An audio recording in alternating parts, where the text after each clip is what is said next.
Today on Buffalo Beer Reviews, we're going to be taking a look at a bourbon barrel-aged version of Thin Man's Awesome Jenkins. If this sort of beer sounds like it's right up your alley, then stay tuned. All right, guys, like I said before, today we're going to take a look at another brew from Thin Man, and it's going to be their bourbon barrel-aged Awesome Jenkins. Been on a little bit of a bourbon barrel-aged kick, or just a barrel-aged kick recently, and I'm not going to apologize for it. It's really great. This is a 14.88% bourbon barrel-aged Imperial Stout. I can't really see on this bottle if it's batch one or whatnot, but I believe it's batch one, aged in Basil Hayden barrels. What really got me about this was, Awesome Jenkins is one of those, Imperial Stouts that everybody likes. And, it's something as simple as maybe using the same recipe and barrel aging it. They've also done Peanut Butter Jenkins. They've also done a collab with the Buffalo Barrel Project, and they've done, what was the other one that they did? Life is But a Dream, and that's like a step kind of blending of these barrel-aged beers, which I'm still looking for around town. I'm going to try to get my hands on that and get that into video. So they've done a lot of cool things, and I think a lot of people kind of appreciate stuff like that. And I want to show you guys one of the versions of Awesome Jenkins. Kind of cool. I really like the wax dipping sort of stuff. Helps, I think, kind of give it a little bit of mystique, give it a little bit of extra protection from the elements, and it just looks cool. Nobody does it very often anymore. So let's see what this thing looks like. Ooh, it is absolute motor oil. I'm going to leave a little bit more room for my nose in this one as opposed to the other ones. Again, bourbon barrel aged Awesome Jenkins. Yeah, man. Motor oil. And it's got this really great sort of tan, sort of almost like a latte colored head. Real thin, dissipated pretty quickly. Didn't even stick around very much. Woo! And there's all sorts of complex aromas to this. I think I would consider that complex. Getting just putting my knife away. Sorry about that. Before something happens. Getting all sorts of, I think, booziness right up front. I think it's something that you can play ball with. It's syrupy, almost in the aroma. It's syrupy. It's bourbon, yes. It's whiskey or whiskey bourbon notes, yes. It's got that nice little oak tinge to it, followed by a real faint like vanilla in the background. Do you know what I mean? Chocolate, yes. I feel like that's a little on the toned down side though, but roasted, malty. I think you get all of the boxes checked just on the aroma alone. Do you know what I mean? Woo! Kind of get in there a little bit more. Yeah, get a little bit more of that earthy woodness. You know what I mean? And I'm really looking forward to seeing how this thing tastes. Do you know what I mean? Let's go for it.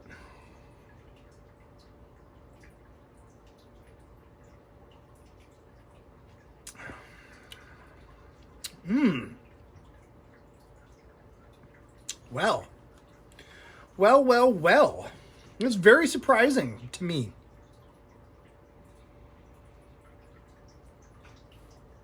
I will preface this with I am drinking this a little on the colder side than I think some other people may drink it, which I think may alter the first sort of glass that I have. But initially for me, I am met with an absolutely like letting your guard down sort of sweetness, like a very non-imposing sort of body to this beer. You get the barrel age thrown around. You get the Imperial Stout numbers thrown around. You get the ABV thrown around. You get this aroma coming up to your face. And wow, this is really, really nice. It's really disarming, man.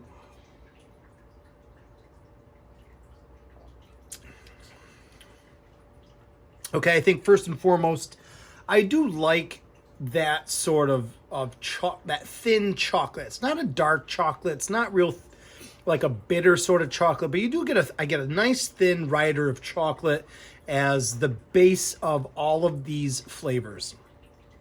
And the body of it is a little on that medium bodied, a thin to medium bodied range to this bourbon barrel aged madness. I'm not perceiving a whole lot of booziness or vapory booziness coming off of that as I'm drinking it, and it's really nice. Towards the back end, as I'm talking a little bit more, you start to get that warming sensation, but that's after a couple of seconds of talking. You know what I mean?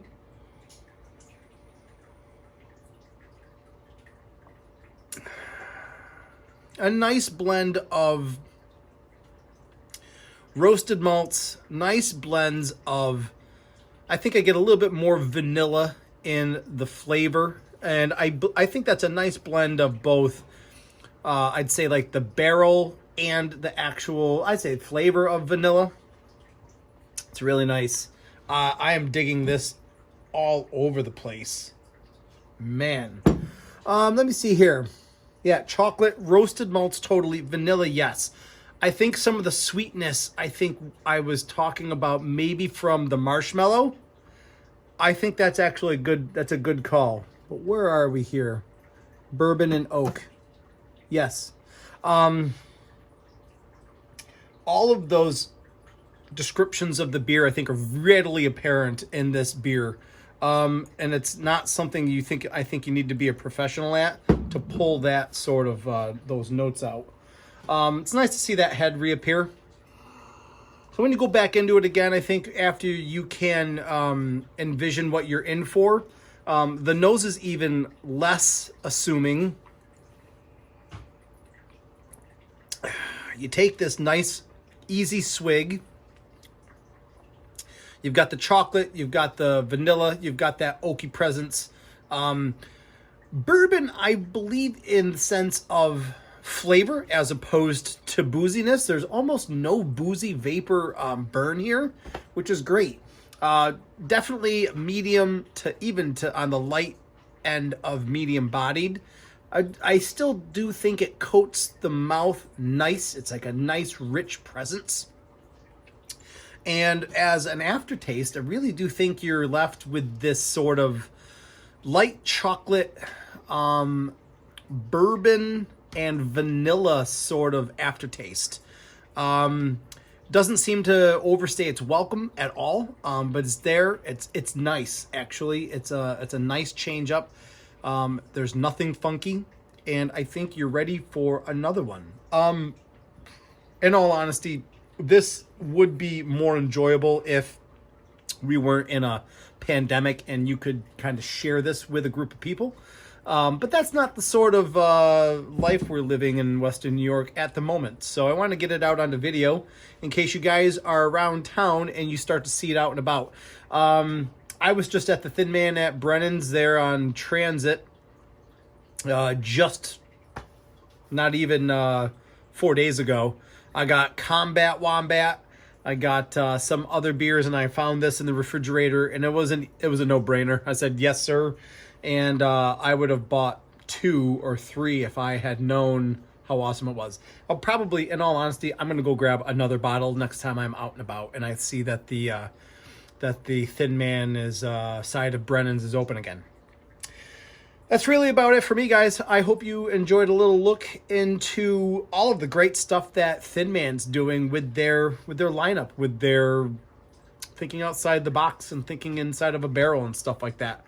I hope you liked the video. I hope you can sense when I really do enjoy beer. I don't really like to do bad reviews. I like beer that much, and I know how hard of a craft it is to do good beers. So it's a great beer, and I appreciate the clicks and the watches. You know that.